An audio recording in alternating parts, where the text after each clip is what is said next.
Hey everyone, how's it going? Thanks so much for tuning in. For today's video, we get a chance to get an up-close and personal, in-depth look with the 2015 Cadillac ATS Coupe. This particular one is a luxury trim equipped with a 2-liter turbocharged 4-cylinder. Big thanks to Cadillac for providing us this vehicle for a whole week of testing. As always guys, this is going to be a detailed, in-depth review of the ATS. We'll start it up, show the engine, get an exhaust clip, and go over the performance data, taking on a thorough road test, and show you many of the unique aspects of both the interior as well as exterior.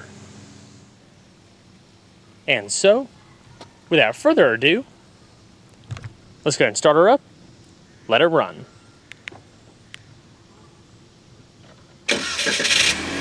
Remote start does come standard.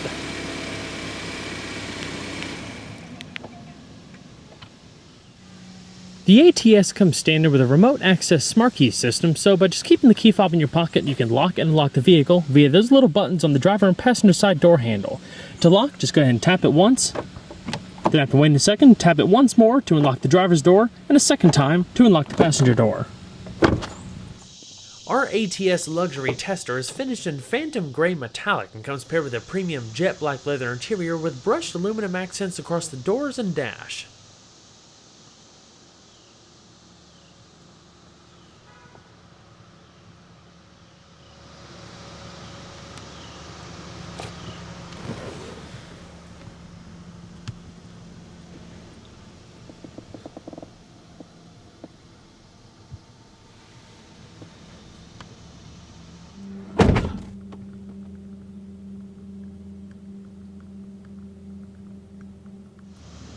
In order to start, just make sure you hit the key fob within the interior, put your foot on the brake, and hit the silver dash mounted button to go.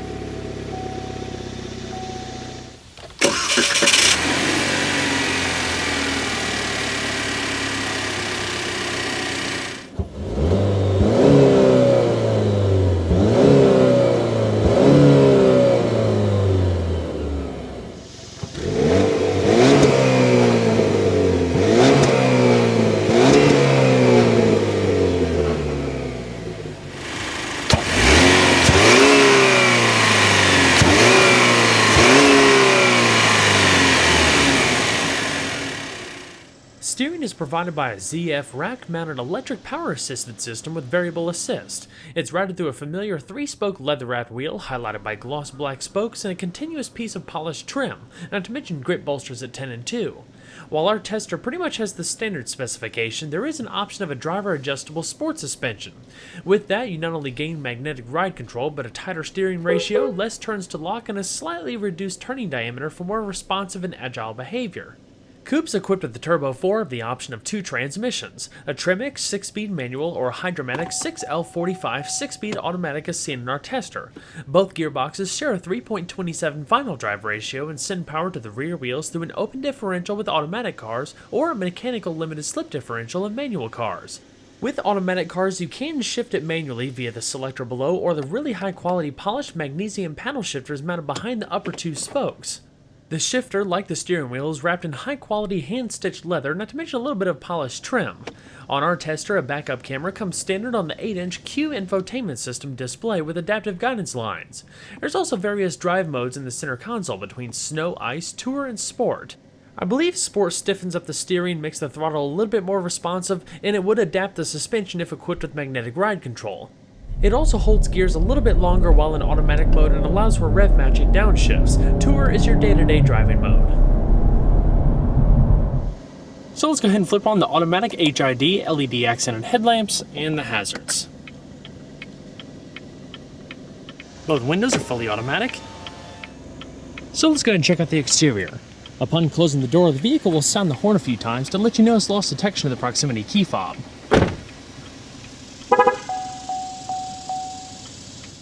The ATS Coupe is an all-new model for 2015, representing Cadillac's first entry into the compact luxury coupe segment. Building upon the sedan, which was introduced back in 2013, the coupe takes things to an even sportier level with bolder styling, improved performance, and more dynamic road behavior. It's available with 2 power plants, 2 transmissions for the Turbo 4, and your choice of rear-wheel drive or all-wheel drive. Not to mention 4 trim levels: base, luxury, performance, and premium. This is a pretty new direction for Cadillac, as the closest thing produced in recent time was the ATS Coupe that will be soon, if not already, phased out, leaving the ATS Coupe as Cadillac's only 2-door offering. That car, introduced for 2011, was pretty sweet, especially the V like the one I tested a while back with its supercharged V8. It probably had the most extreme production adaptation of Cadillac's art and science design language, which was understandably met with some critique, especially with the hiked up rear end. If you thought the previous design was a bit too polarizing, the ATS Coupe should be a breath of fresh air, as it's far more along the lines of the BMW 428i and the Audi A5 when it comes to proportions and overall shape. So how does the ATS Coupe differ from the sedan? While it rides on the same wheelbase and Alpha platform, the Coupe features its own bodywork that gives it a distinct appearance. Overall length increases by 0.8 inches, roof height lowers by 1.1 inches, and width expands by 1.4 inches. New elements include the roof, doors, and trunk lid, amongst other bits here and there. The entire front end is new despite familiar styling and incorporates an aluminum hood like the sedan. The biggest changes include a larger raked back upper grille and a slender, wider lower grille that blends into LED fog lamps towards the edges. The lower fascia's width is highlighted by a slender piece of bright work. Wider front and rear fenders accommodate wider front and rear tracks than what's seen with the sedan. Cadillac's revised crest, now making its way to other models, first appeared in the ATS Coupe and signifies the modern Cadillac. Another unique trait to all new Cadillacs are the vertical LED lighting elements that begin in the fenders, flow down the sharp-edged projector headlamps, and continue into the fog lamps. HID front lighting is standard on all upper trim levels. LED tail lamps, in a style that's unique to the Coupe, are standard across the board. Short overhangs and taut sheet metal give the car a much more aggressive stance than the sedan. Overall, I quite enjoyed the styling of the ATS. Its adaptation of art and science is more on the conservative side, but distinctively Cadillac. It stands out with a visually pleasing combination of sharp edges and subtle curves to yield a very well thought out looking package. Cues I especially like are the 2 dominant side profile lines that integrate with the tail lamps, flush mounted rear glass, raised trunk lid, chevron elements, and a high mounted LED center stop lamp. The offset polished dual exhaust tips are another nice touch. It may not be the most exciting offering in the looks department, especially compared to the new Lexus RC, but it's quite handsome and brings more design flavor to the segment. All things considered, each competitor has their own distinct flavor. Cadillac did a great job with giving the ATS Coupe its own personality in a hotly contested segment. The ATS Coupe features 18-inch forged aluminum alloy wheels that are available in a few different styles. Our tester has the high sheen silver painted finish. They're 8 inches wide in the front and 9 inches wide in the rear, wrapped in 225/40 and 255/35 run-flat all-season tires respectively, able to hold around 0.93 g of lateral acceleration. Bringing the car to a stop from 60 miles an hour takes about 110 feet thanks to a 4-wheel internally ventilated Brembo braking system, comprised of 12.6-inch rotors in front and 12.4-inch rotors in the rear. They're clamped down by 4-piston fixed and single-piston sliding calipers respectively. The brakes utilize the same ferritic nitro carburizing process as the new SUVs and trucks, which hardens the rotor surface for longer service life and greater durability. Underneath is a fully independent suspension. Up front, a McPherson strut design uses dual lower ball joints, twin-tube shocks, and a direct-acting stabilizer bar, while the rear consists of a 5-link design also with twin-tube shocks. Aluminum components used throughout lessens unsprung weight for improved steering feel and precision. Optional is GM's magnetic ride control at all 4 corners with monotube shocks, offering greater adaptability to varying road conditions for sharper handling and a more compliant ride on demand. One thing I especially enjoyed during my week of driving was its all-around impressive road manners. I haven't driven one with magnetic ride control, but for me the standard suspension was supple enough for a luxury car, but firm enough that it communicated well without upsetting the interior ambience over rough pavement. It feels somewhat comparable to the Lexus RC350 that I drove a few months ago, smooth but capable to deliver the sport you'd expect out of the class. It feels tight around the corners with very little body roll, maybe a hint of tire noise can be expected, but it's a well-insulated cabin overall. I firmly believe that, like the RC, the ATS definitely has what it takes to tackle the best from Germany. Overall length is 183.6 inches with a width of 72.5 inches and a height of 54.8 inches, riding on a 109.3 inch wheelbase. Total curb weight is 3,418 pounds with a distribution of 51% in front and 49% in the rear. The ATS Coupe is available with two powertrains, an entry-level 2-liter Turbo 4 and a 3.6-liter V6. The base 2.5-liter 4-cylinder found in the sedan is not offered. Both engines benefit from an all-aluminum design, combining dual overhead cams with 4 valves per cylinder, direct injection, and variable valve timing. Compression ratio for the Turbo 4 is set at 9.5 to 1 with a maximum engine speed of 7,000 RPM. This year, the Turbo 4 gains a significant bump in torque for both the sedan and coupe. Horsepower still remains at 272, developed at 5,500 RPM, while torque is now rated at 295 pound-feet between 3,000 and 4,600 RPM, with up to 18 psi of boost.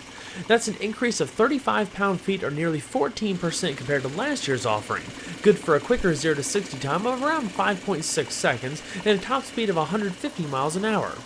With just 28 less horsepower and identical torque to a Northstar V8 powered Eldorado of 15 years ago, it just goes to show you how technology, performance, and efficiency have evolved over the years.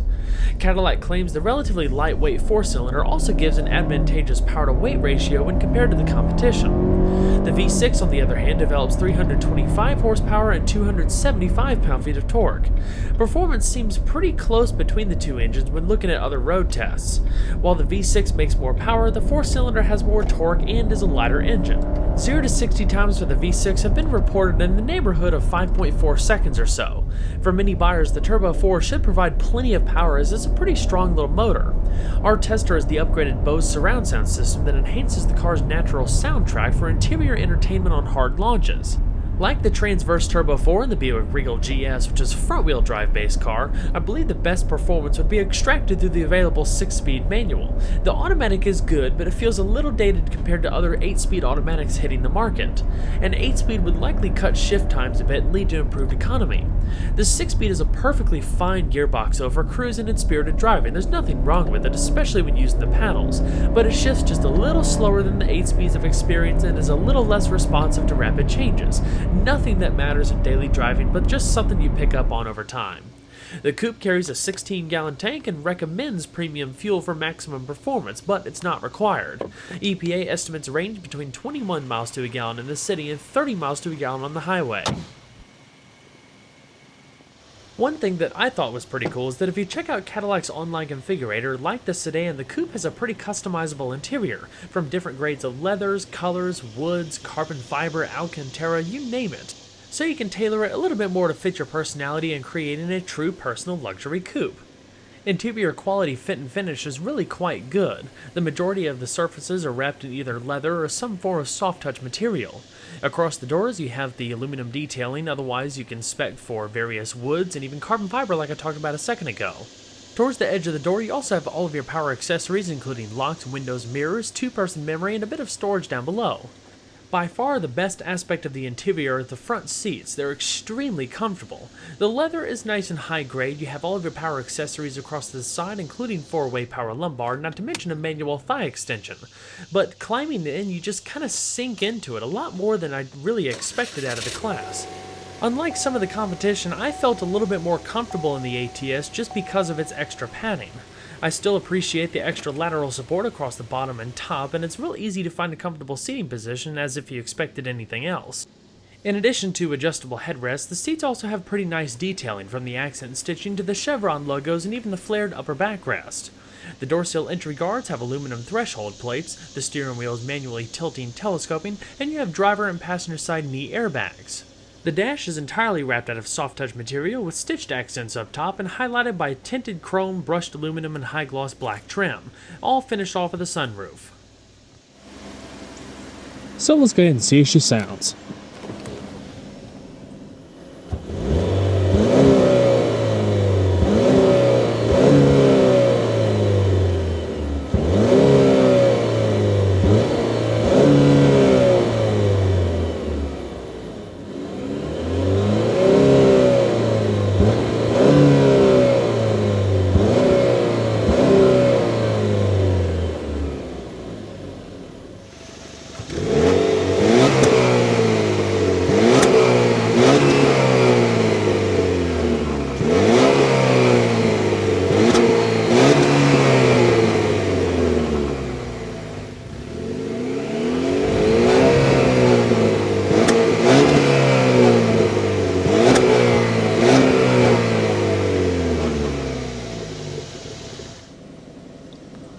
And we'll go ahead and shut her up.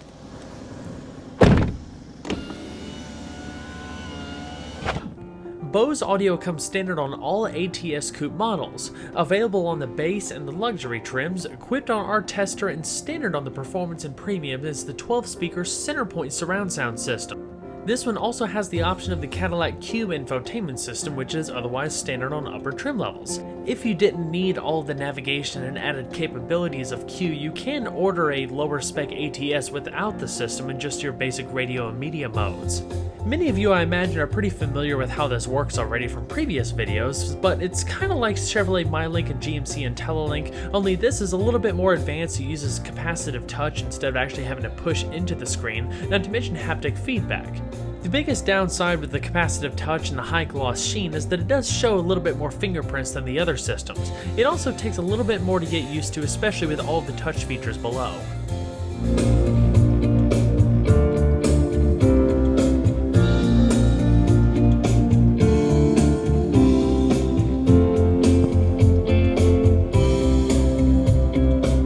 All of the pillars are wrapped in soft cloth with your side curtain airbags, grip handles up top, and padded visors with illuminated vanity mirrors.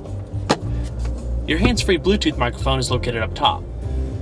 The rearview mirror, like many new Cadillacs, is frameless, a really elegant design. I like it a lot. It's also auto-dimming.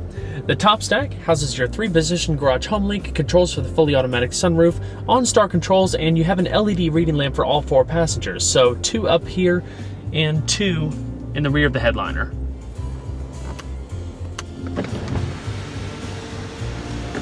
A wind deflector automatically pops up to reduce wind buffeting.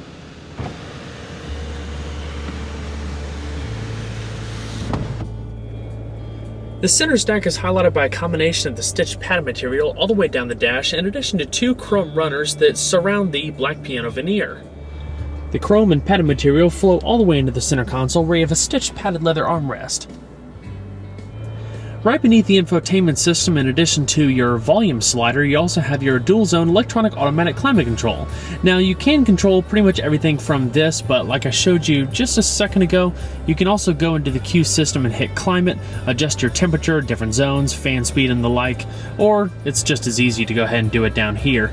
Just like the touchscreen, it also incorporates haptic feedback, so whenever you press a particular function, it'll also vibrate to give you more of a touch confirmation, I guess. I like the satin chrome accents. They not only continue the Cadillac V theme that you see in like the seats and some of the outer exterior portions, but they also act as finger guides. So to make it a little bit easier, since you don't actually have physical buttons to get used to, when you're driving around, it's easy to figure out these patterns and stuff. So while a touchscreen may seem a little daunting to some, it's actually really simple to use. So simply touching it enacts the command. Fan speed in the middle, temperature off to the right, one-touch automatic, front and rear defrost and recycling. The volume slider simply works by sliding your finger across. In the very bottom is a small storage cubby with a 12-volt power outlet. Across the center console, you have your traction control, different drive modes like we talked about earlier, 2 cup holders, and the broad armrest. Nice and soft. Has a modest amount of space inside, lined in velour, and also houses your media inputs such as auxiliary, 2 USB, and an SD card slot. As far as the steering wheel, on the right-hand side you have your radio controls and driver information controls. The left-hand side, your cruise control, hands-free telephone, and voice commands. Command, please. Help. You can say phone, audio, navigation, weather, or OnStar. To call a number quicker, say call followed by the number, like this. Call 555-1212. Goodbye.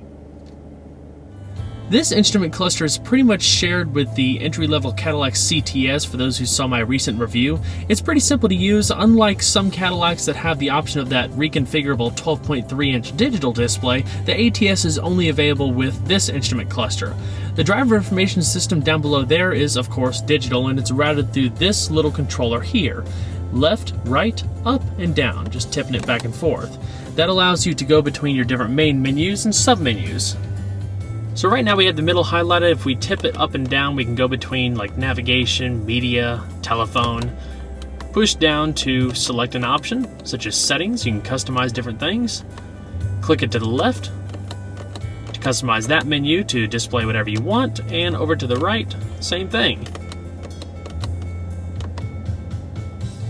Intermittent wipers off to the right, and your lighting, turn signals, and high beams to the left. Alrighty. So let's go ahead and shut her down. And we'll quickly check out the back seat.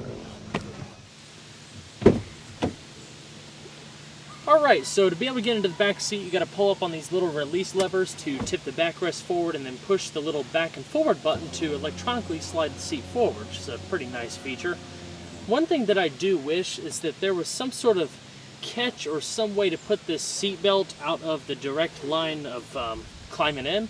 I mean, you could definitely hook it around the seat right there, but you're still going to have to kind of go under it to hop in back here.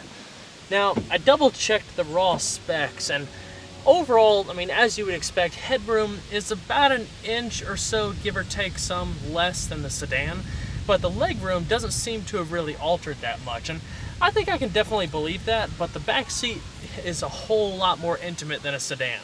It's a little bit on the claustrophobic side for me. I'm 5'10", but a comfortable seating position for myself up front. I probably have about 2.5 inches, depending on, well, who's sitting in front of me. And headroom, my head is actually hitting the ceiling, so I would say none. For people who are a little bit shorter than I am, there is a cutout in the headliner back here to give you a lot more wiggle room. I mean, I'm not hunched over or anything like that. My head is just barely touching the headliner back here, so it's something to consider if you're a taller person. As far as the environment, though, it's really nice. I mean, despite the intimate interior, Cadillac still put 2 air registers down back here, so the backseat passengers can have a plentiful amount of air without having to rely on the front vents. There is a 12-volt power outlet back here, as well as an AC household outlet for like laptop computers and things of that nature. The middle console is stitched in padded material, another nice touch. There's 2 cup holders. The door panels, for the most part, are wrapped in padded material. Again, stitching up top, stitching across the armrest. You have side curtain airbags, coat hooks up top, as well as an additional Bluetooth microphone back here, so everybody can be heard equally. Obviously, the ATS Coupe can only sit 4 people with this middle console. There's no armrest that comes down in the middle, but it's really not that big of a deal in this car. I mean, you can just put your arm on your leg, and there's a huge armrest across the side panel, which is nice. These seats are also really comfortable. I mean, the same high-grade leather like you find in the front. The middle portions are perforated for another added detail. And just like the front, the upper backrest has a little bit of a flared-out portion for a sportier feel and shoulder support, I guess. The headrests are adjustable, and everything continues that Cadillac V theme. You don't have the little V badges on these seats like you do on the front and some other Cadillac vehicles. The headrests are adjustable. There's storage pockets on the back of the seats, 2 reading lamps like I talked about earlier. All in all, this is a very nice environment for a 2-door. I mean, it's a little on the small side for my size, obviously, but if you're around, I don't know, 5.5 feet or so, you should be able to sit back here just fine and be in relative comfort. So let's go and check out the rest of the vehicle. As I talked about, it's a little bit hard. Well, it's a little bit harder to climb out than it is to climb in with this seat belt. So let's go ahead and give it a try. You can definitely manage.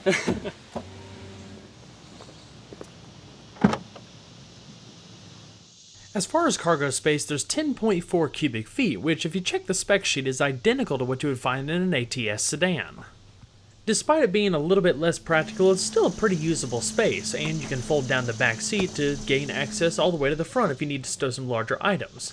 Your battery is actually located to the left-hand side of the cargo well. There's a little storage tray to the right-hand side, and if you lift up the trunk floor, there's a little bit of extra space underneath that.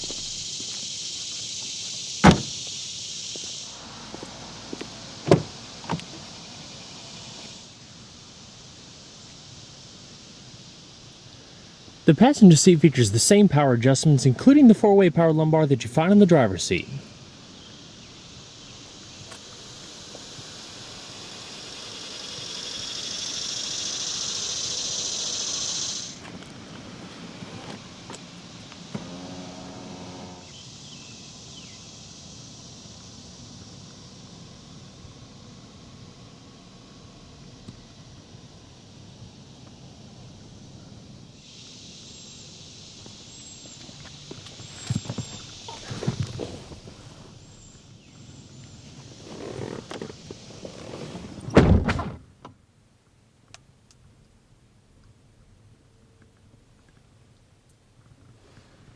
On the passenger side of the dash, down below, there is a locking glove box with a modest amount of space. It's lined in velour, illuminated, and with the optional CD drive, I believe if equipped it would go in this slot up top. The ATS Coupe looks and feels like a proper luxury sports car. Cadillac has been really taking it up a notch with their new performance direction. With so many changes in their lineup as of late, I can't wait to see where the brand heads in the coming years.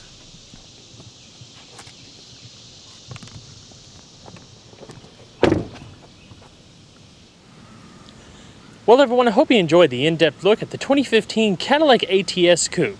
Be sure to stay tuned next time, there's a lot more where that came from. Take care everybody.